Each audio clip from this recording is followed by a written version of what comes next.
Hey everybody, it's Angie and welcome to Hot and Flashy. In today's episode of Foundation Fridays for over 50s, we're going to be taking a look at the foundations from The Ordinary. These little guys are so elusive, they're hard to get your hands on, but I did manage to get my hands on both the Serum and the Coverage Foundation. So we're going to be taking a look at both today. It took over a month for these to get to me. I ordered them on May 2nd. I finally got them on May 30th. When they first launched, Wayne Goss did a video and then they got like 250,000 orders on these things, so they immediately ran out. There was a magical window where I was able to order, but unfortunately it was a limited color range, so I bought what they had, but sadly none of these really match me very well. I bought 2 of the Serum and 2 of the Coverage Foundation. These came in the day before I left for Miami. My plan was to take them with me and test them while I was there.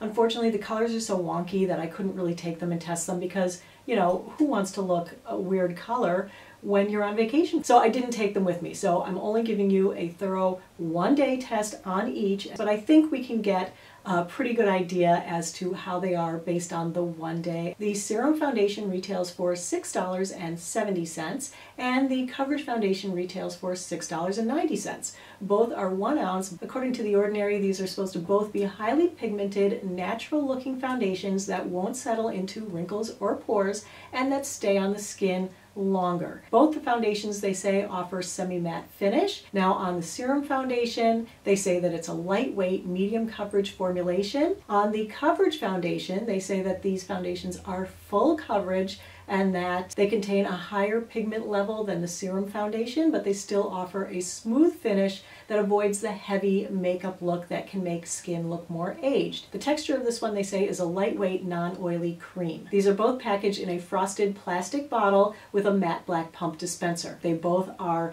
liquidy and need to be shaken up before you use it. Looking at the ingredients, both formulas are very similar. They both contain about 8 or 9 silicones, water, and coconut alkanes. Both products are cruelty-free and both are free of alcohol, oil, nuts, gluten, and soy. Both foundations are offered in 21 shades that are divided into 3 different categories, and then within the 3 shade ranges they offer various tones like Y for yellow, N for neutral, P for pink. I ended up ordering 2.0 YG and 2.1 P in the Coverage Foundation, and I ordered 2.1 P and 2.1 Y in the Serum Foundation. All of them are very much on the yellow side. Even the ones that are supposed to be more leaning to the pink side are very yellow. So for the first day of testing, I used the Serum Foundation in the 2.1 P shade. I applied it with my fingers. I didn't use any primer or setting powder. It goes on really nicely with the fingers. There were no blending problems. There were no streaks. It has a luminous finish. It's definitely not semi-matte. It was definitely much more shiny. The coverage was very sheer. I would not say that this was medium. Didn't really even out my red tone and didn't cover any dark spots or freckles or veins or discoloration. This did give me polka dot pores right away. It didn't really settle into any of my bigger wrinkles, but it didn't really hold together on the surface. It went a little bit patchy and it looked a little bit broken up, especially in my wrinklier areas. It does have a little bit of a tacky feel that doesn't really set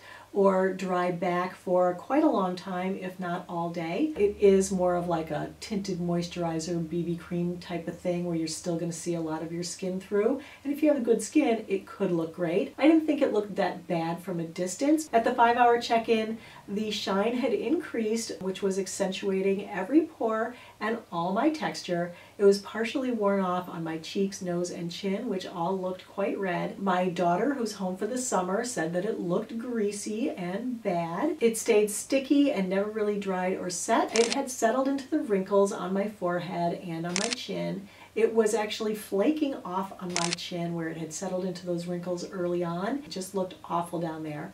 I did blot to reduce the shine a little bit and then proceeded to wear it for another 5 hours. So at the 10-hour check-in, it was super shiny again and I looked super textury. I was so disappointed. I just really didn't like it. It had separated and again those chin flakes were just looking bigger. It basically looked gross. I actually thought that I would have looked better that day if I hadn't worn any makeup at all because it was so drying on my skin. It settled into my pores. It settled into my wrinkles. It was so shiny. I looked so textury. For dry skin people, I can't say wow it was moisturizing and it's going to look great because it did make those skin flakes come up. top. For oily people, oh my god, forget it. You will look like a grease slick. So all in all, I was pretty much hating on the Serum foundation. All right, so let's move on to the Ordinary Coverage Foundation, which I'll tell you right away, I had much more success with than that Serum foundation. So to test the foundation, I also wanted to try one of their primers. So I put on the high adherence silicone primer on half my face and applied on that side with a damp blending sponge. And then afterwards, I set it with setting powder. The other half, I didn't use any primer. I used my Morphe G6 brush to apply and no setting powder. And I used the shade 21P again in the Coverage Foundation. But oh my god, the 21P in the Coverage Foundation is so much darker and so much yellower than the 21P in the Serum foundation. I can't believe this is the pink one. It is so yellow. I don't see how they're calling this like the pink one. I definitely preferred the sponge side to the brush side. The brush did leave a few streaks in the foundation. This foundation does have a soft luminous finish. Again, this one is not semi-matte either. The coverage is definitely medium, but it wasn't full coverage. Some discolorations would still need concealer or another layer of foundation. I wouldn't want to add another layer of foundation because it did settle in my wrinkles right away on both the primer and the non-primer side, but it didn't settle into pores. I feel like my pores don't look erased, but they look reduced, I'd say, by maybe about 50% on the primer side. It does stay tacky. I did powder over the primer side just to dry it down and try to set it and reduce the shine a little bit more. Overall, from a distance, I think it does look very, very nice. I do prefer the primer and powder side, but I do think that they both look pretty good. It's giving me medium coverage that doesn't look dry or cakey, and the finish is definitely a soft, youthful, luminous glow. I brought the color down my neck and onto my chest so I didn't look so weird. Right after I put it on, I went upstairs to blow dry my hair, and while I was up there, I was like, oh my god, this foundation is so beautiful. It was diffusing the light in some kind of a magical way that I was like, oh my god, my face looks unbelievably good.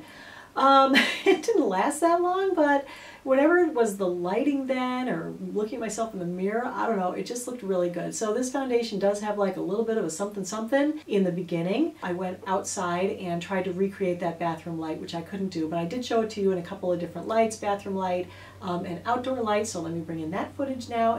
This is definitely some not great lighting, but like if I turn more towards the window,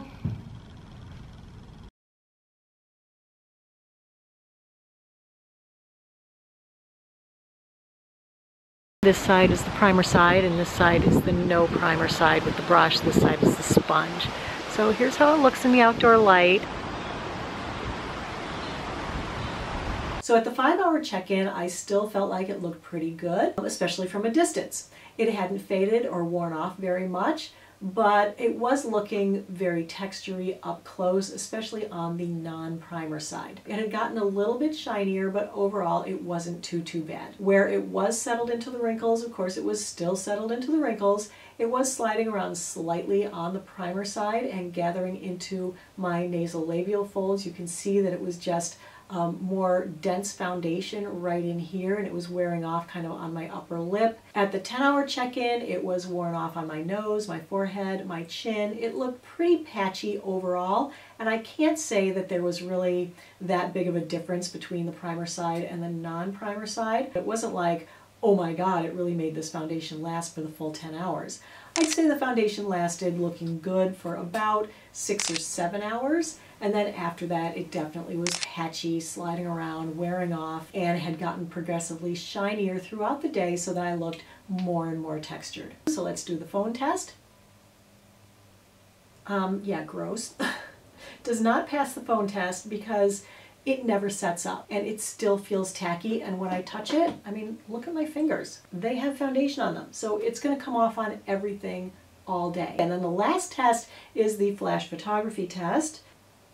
It actually looks really, really great in flash photography. So today I'm wearing the Coverage Foundation again because that was definitely the most successful of the two for me. I did mix it with a ton of other stuff just to get the color down a little bit more to my level, and I only drew it down halfway down my neck. So you can see the difference between the color of my face to my chest. So for me, this was so disappointing that it was such a mixed bag, that these weren't the be-all and the end-all. The Coverage Foundation is a decent foundation at a really inexpensive price point. The Serum foundation, I don't even know who that would work on. And so unfortunately these didn't come through and fulfill a lot of their promises, which was that it was going to be semi-matte, that it was going to be long wearing, and that it wasn't going to settle into my wrinkles and make me look older, because while it may have had a slightly youthful look in the beginning, it definitely made me look older by the end of the day. And I do have some foundations that don't do that, that do look lovely. Of course, you know, my holy grail is the Chanel Perfection Lumiere Velvet. If you're looking for a great foundation, it certainly is not in the price point of the ordinary foundations from the drugstore. For something better than the coverage foundation, I would recommend the Wet n Wild Photo Focus foundation. I did a full foundation Friday on this one. It was terrific. As far as the Serum foundation for like a no makeup look day, the L'Oreal Magic BB. As always, everybody, I hope you found the video helpful and informative, and if you did, you could give the video a like or consider subscribing to my channel. That would be awesome. I thank you for your time, really appreciate your watching, and I hope you have a great day. So I'll see you in the next video, and take care, everybody. Bye-bye.